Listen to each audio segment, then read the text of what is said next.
Malegaon ST आगारात दत्त जन्मोत्सव व नव्याने बांधण्यात आलेल्या नंदिकेश्वर महादेव मंदिराचा प्राणप्रतिष्ठा सोहळा मोठ्या उत्साहात साजरा करण्यात आला आहे। मालेगाव एसटी आगारात सालाबादप्रमाणे यंदा देखील दत्त जन्मोत्सव निमित्त विविध कार्यक्रमाचे आयोजन करण्यात आले।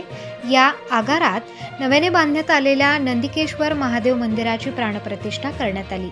त्यानंतर 22 डिसेंबर ते 24 डिसेंबर दरम्यान गुरुचरित्र पारायण करण्यात आले। आगारातीलच हरिभक्तपरायण राजेंद्र भोसले, बापूसाहेब भोसले, योगेश बच्छाव, भगवान सूर्यवंशी, शंकर रौंदळ, किरण सावंत, युवराज देवरे, रवींद्र भामरे, गणेश कासार आदी चालक वाहक यांनी पारायण केले आहे।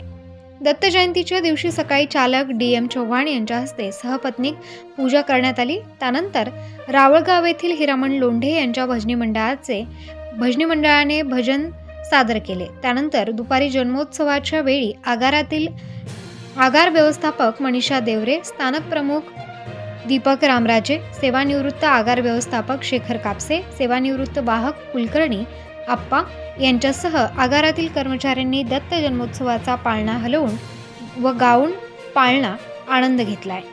त्यानंतर महाप्रसादाने कार्यक्रमाची सांगता करण्यात आली।